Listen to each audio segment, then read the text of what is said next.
Hi, I'm Rachel Wall with Inspired Hygiene. I want to thank you so much for coming to view one of our very first training videos that we're offering for you.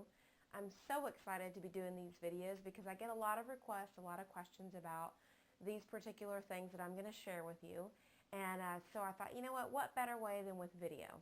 So you'll be seeing these on social media and on our blog and our website, and I want you to just take as much of as you can from this and really put it into practice right away to help you really tap in to hygiene's profit and service potential. So the first thing I want to start with is how to overcome some of the obstacles. Before I give you any technique suggestions or any ways to do specific things, enroll specific treatment, or create certain systems, I've got to tell you what I find that might be holding you back. And I really feel like this is my obligation to share this with you so you can go ahead and just clear these things out right away, and then you can really implement the things that I'll teach you in the future. You know, when I start working with my private coaching clients, this is one of the first things that we do is I help them help me identify where their obstacles are, what's been holding them back in the past, and we really start to work to clear those out immediately. So I'm going to share with you today what these 5 most common obstacles are, and then over the coming weeks I'm going to dig into each one of them and really give you more detail there, okay? So let's say you go to a CE program and you learn a new perio protocol and you're really excited to start implementing it, and then you get back to the practice and, wham, you hit a roadblock. You get into that situation where you can't see the forest for the trees. You can't see what's really getting in your way, and this happens over and over and over again, and it gets really frustrating because things just kind of stay the same. They don't really ever change. So it's a really good idea to just kind of open up your eyes, and as painful as it is, to really look at the obstacles that are there within your practice that are really keeping your hygiene team from getting the level that they'd like to be at and where you'd like to see them as well. So we're first going to look at these obstacles, okay?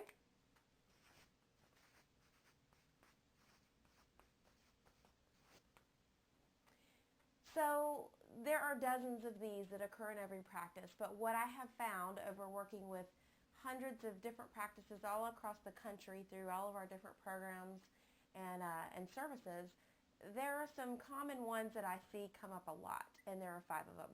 The first obstacle to real hygiene success, to really tapping in to the hygiene profits that are there in your practice, is your hygiene schedule. Number 1 is the schedule. Okay, this is where you really can create some impact and some momentum in really generating profits, is creating a scheduling system that really sets you up for success and that allows you to get patients with high-level service in a timely manner. So I see 2 things often with the schedule. One is that it's a ghost town. You don't have enough patients, so you can't ever hit that production per hour goal because every hour that you don't have a patient just cuts right into your productivity. On the other hand, the other thing I see is Grand Central, where there are so many patients coming in that hygiene time tends to get compacted, and when you have less hygiene time for each appointment, things keep dropping off, like perio charting and enrollment of restorative, and all that stuff just kind of falls away, and then all of a sudden all you're left with is a prophy and exam, and it's just not very productive. So what we have to do is we have to create a template for the schedule to really be able to handle these high productive, high service items that we like to have on our hygiene schedule, like perio care, okay? So the schedule is one of your first obstacles, and if this is yours, you recognize this right away. Number 2 is that there are no systems in place. Everybody on the team is kind of doing their own thing. Even in some fairly productive hygiene departments, I see this happening. I'll talk to them and they'll say, well, Joanne brings her perio patients back 3 weeks after scaling root planing, and Dina waits 3 months for them to have their first perio maintenance. But what's happening is the patients are not getting consistent care. There's no system. Nobody really knows exactly how to put patients into the funnel of perio treatment, and so it just doesn't happen as consistently, and it really hurts your profits. All right, so no systems. Number 3, the third most common obstacle I see is there's no accountability. So you come home from that CE course and you want to implement something, but no one's really in charge of getting it done. So creating accountability is critical in keeping things moving forward and really getting to the results. One of the things that I do with my coaching clients is I have them create an accountability worksheet where we look at who, what, and when do things need to be accomplished. Who is in charge of that one particular task? When is it going to be done? What is it? And then we check back in very frequently, very regularly to make sure if it hasn't been done, why? Is it that that person needs a little more support? Do they need more information? But breaking these projects down into tasks is a critical task and is extremely important to really seeing the end result, getting from point A to point B. All right, number 4 obstacle is that you have a poor service mix. You can't be very profitable if all your hygienists are doing are profis. And guess what? They're not going to be real happy. They're going to be burnt out and feeling like they're in a wheel. You're not going to see a lot of profits, and the patients aren't getting the service that they need. So if 90 to 95% of your patients are having profis, if that's all you're seeing on the schedule, that's one of your obstacles to getting to a really profitable hygiene department. So having a poor service mix.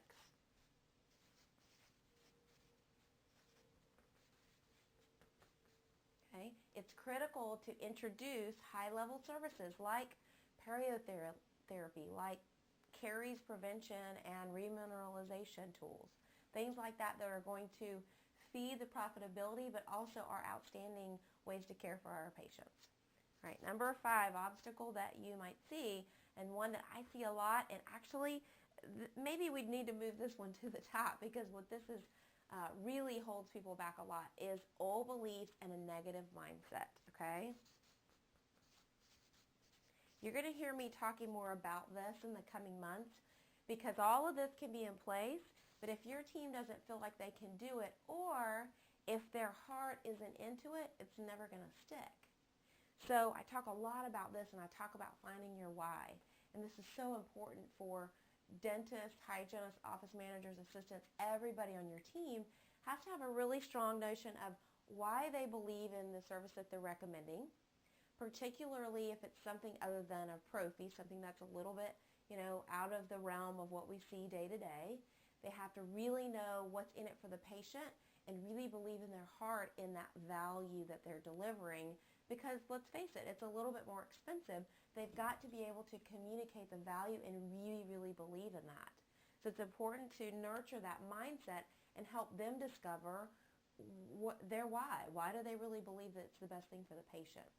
Also, old negative and old beliefs. So holding on to things that you learned in school 20 years ago that might not be true anymore. One of the things I see a lot with hygienists is that they feel like they're, the best thing that they can do is hand scale every patient, every perio patient, because really the ultrasonics are only for those patients that are super, super difficult. Well, that's really an old belief. We find out now that hand scaling during root planing actually removes up to 10 times as much cementum as using an ultrasonic instrument. So there are ways to overcome these beliefs, but your team has to really discover those on their own. And that's one of the things I love to do with my clients, is bring them the information but help them discover it so that they get it and they make it their own. So we're going to start digging into these more on future videos. So stay tuned.